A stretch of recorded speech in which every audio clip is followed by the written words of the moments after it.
All right, thank you very much, ladies and gentlemen. Welcome to this time around this Lango channel, connecting you to Open Scroll TV.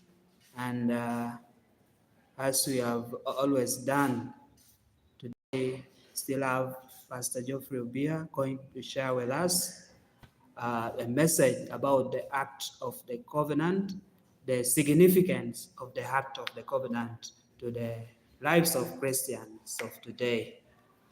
Thank you very much. I welcome you in the name of the Lord Jesus Christ. Stay tuned and watch. Amen. God bless you so much, listeners, the viewers. One more time, I want to say, may the Lord bless you so much for following us in this channel. And we are here for you, and be there for us, because the message is for the children of God. So if you are called by God, you will be able, you will be willing to follow the message. So here today I want to share with you, as I said, this is a message from the Lighthouse Tabernacle, and we are always here in this school in Town College, preaching and sharing and fellowshipping around the Word of God.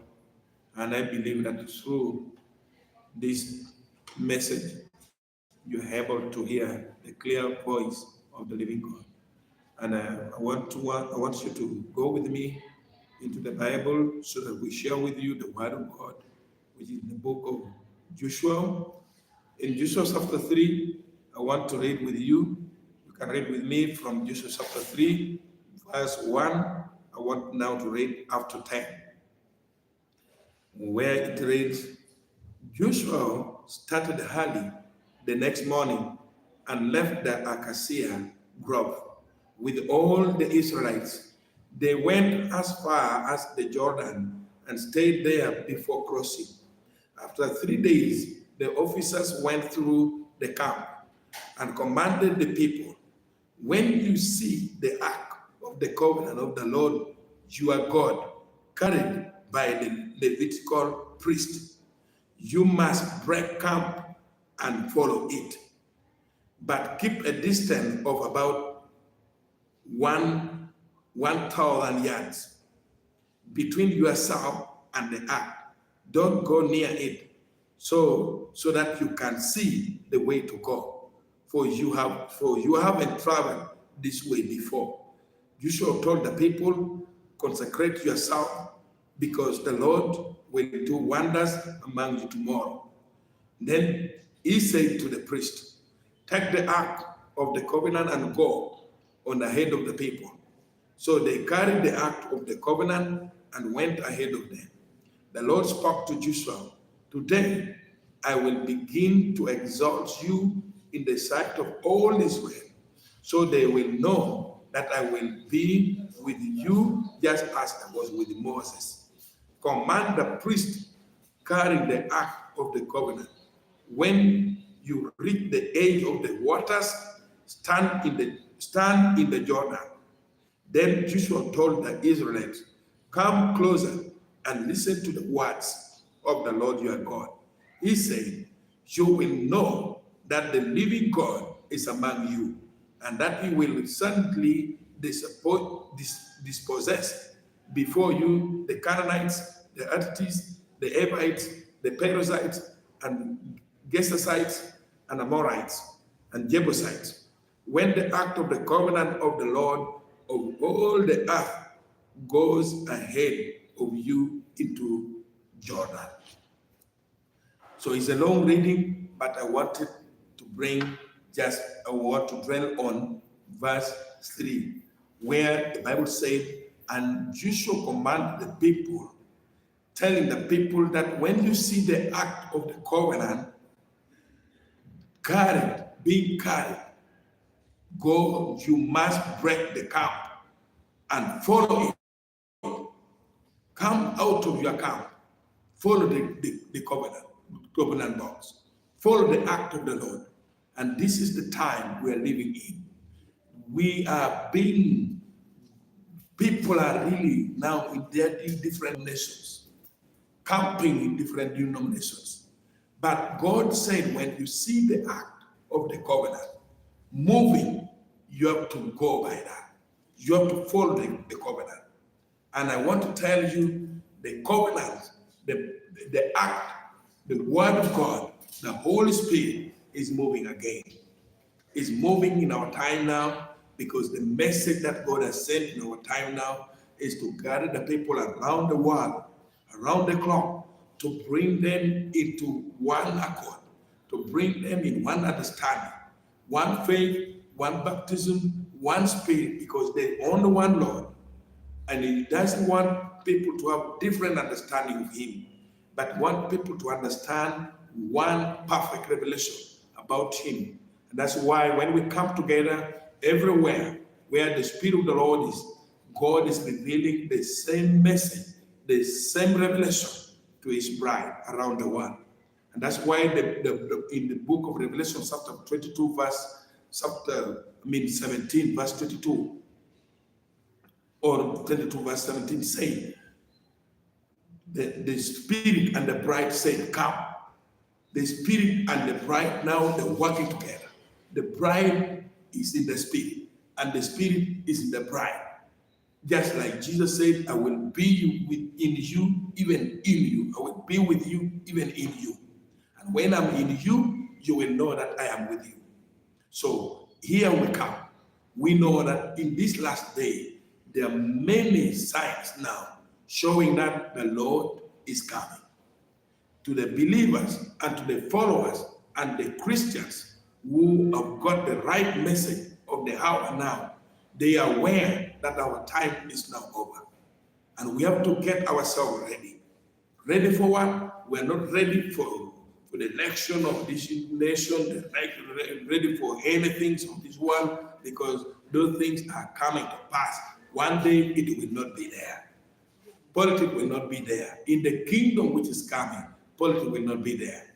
We are going to the land, we are going to a city, we are going to where there will never be another president apart from Jesus Christ, the only king and one king.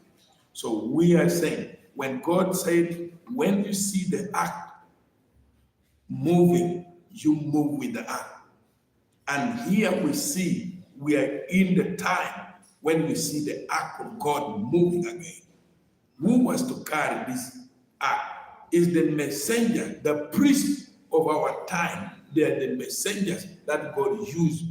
They came, they carried the act of God. Paul carried that act of God.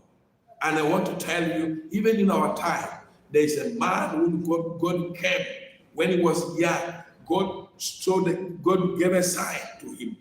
And when he became a young man, he started preaching in the United States. God came down, God met him when he was baptizing people in the river oil. Then he told, the voice came down and said, as John the Baptist forerun the first coming, your message will forerun the second coming of the Lord. So he brought the message. This was a man called by God. His name is called William Marion Branham. You can find out in the Google. You can ask Mr. Google, who is William Marion Branham? And you ask about his ministry. If God used him, God gave him the ministry, prophetic ministry, to bring the word, the voice of the Lord to this last generation. Just like John was saying, to bring the message of people, of the children of God, to reveal Jesus Christ to them. And John told them, behold the Lamb of God, and they walk after that. So in our time now, God does not do anything without sending his message, his voice of warning. And I want to tell you, every time God has been sending his messengers, and God wants you to listen to his messengers. God wants you to follow the message. We are in the last time. In the Bible said, in the evening time, there shall be light. So we see that there is a light in this time when there are a lot of darkness around the world. But I thank God by grace, because we know that this gospel that we are now preaching, that we are now sharing with you, one of these days it will be taken back. I will be repeating that because I know it is now going back. The gospel is going back to Jerusalem, where it started from, because the gospel started from Jerusalem. Jesus said, you go and wait for the Holy Spirit. When the Holy Spirit comes, you will be my witness from Jerusalem, in Jerusalem. Then you will go to Jordan, you will go to Jordan. From there, you will go to Samaria, and you go to the utmost part of the world.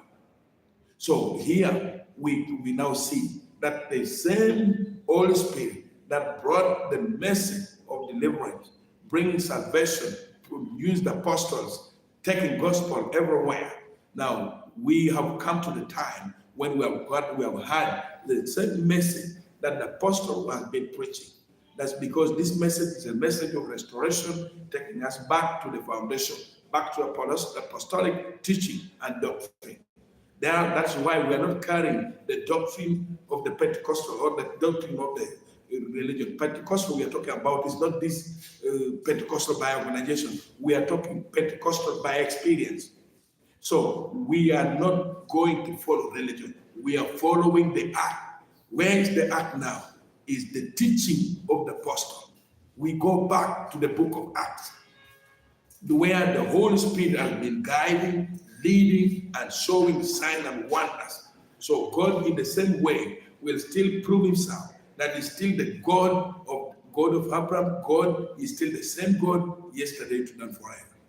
And I want to tell you, God, the Bible says, when the number of the Gentiles is now finished, the one whom God wants to save among the Gentiles, when that number is finished, God will close the chapter with the Gentiles. Salvation will be no more. At this time, there's still a door open for you. And if you neglect it, it will be up to you. Because in the Hebrews chapter 2, Paul said, how will you escape if you neglect the gospel? If you neglect the gospel, which was first preached by Jesus Christ, if you neglect this gospel here is to bring you to the clear understanding of who the Lord is, so that you follow him and serve him with all your heart and with perfect love. Because we are not here to show the seed of discord. We are here to say that Jesus loved you, because for God so loved the world, and he sent his begotten Son, so that you should not perish, I should not perish. He saved us by his own will, not because of what you are doing, not because you put on white robe, not because you put on white dress, no, but because you have accepted the grace of God and the love that God has given for every human being. So I plead and I welcome you to come to continue following us, and make sure we are here to tell you that no, there's not two ways. There's only one way, and that way Jesus said, I am the way. So let any other ways be a fallen way. There's only one sign, one clear sign.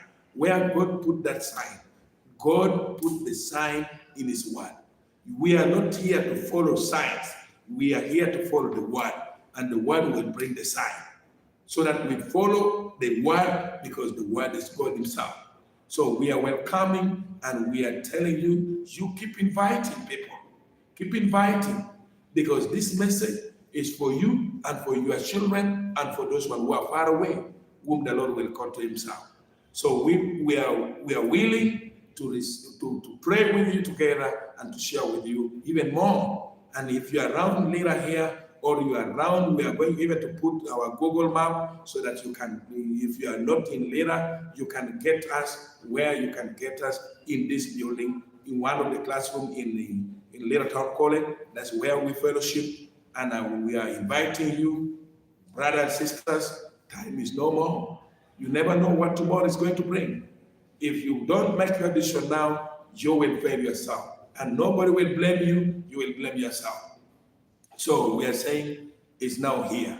The message is with us, and we are opening the Bible. The book is open. The book that was sealed is now open. Who is open to who? To the bride, to the children of God. Those who have been called, elected, and chosen by God.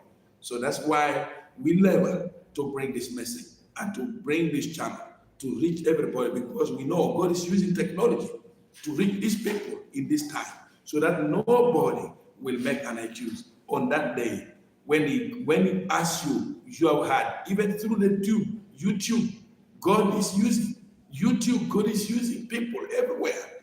God is communicating. So I'm telling you, time is here for you. If you don't believe it, if you don't follow Him, you are the one that will fail yourself. But we are inviting you with love and say, come and share with us, come and be with us. The door is open, come and have fellowship. The brothers, the birds that have same feathers, they flock together. The birds of the same feathers, they flock together. There is that saying. So if you are part of us, you will be with us. And the deep call us to the deep. If there is somebody who is thirsty, there is water of life somewhere. If you are thirsty for life, there is water for life somewhere. If you are hungry for life, there is food for life somewhere. And God said, man shall not live by bread alone, but by every word that came from the mouth of God. That's why we are not preaching a denominational doctrine. We are not preaching what somebody taught us from theological college. We are preaching what is revealed by the Holy Spirit. Because the Holy Spirit wrote the Bible, and the Holy Spirit can reveal what is written here. It's not by mind, nor by education. It's by the Holy Spirit that we can understand the will of the Lord. God bless you so much. Peace and blessing be upon you. As we continue, may the grace of God. If you are sick, you can lay your hands where you're suffering from, whether headaches or what, so that we pray together. If you are together with me, we can pray. Let's pray as we wind up. Father, in the name of Jesus, I know so many people will be following this YouTube channel, and I pray that God, by the grace of the living God, may you reach them out there. Whoever will open this and view this video, Lord, let them hear it clearly, let them recognize it, and let them take action on the word of God. May your blessing reach that person, whoever will read, whoever will follow, whoever will view, let the Holy Spirit reach that person and save that soul. In Jesus Christ's name we pray. Amen. Amen.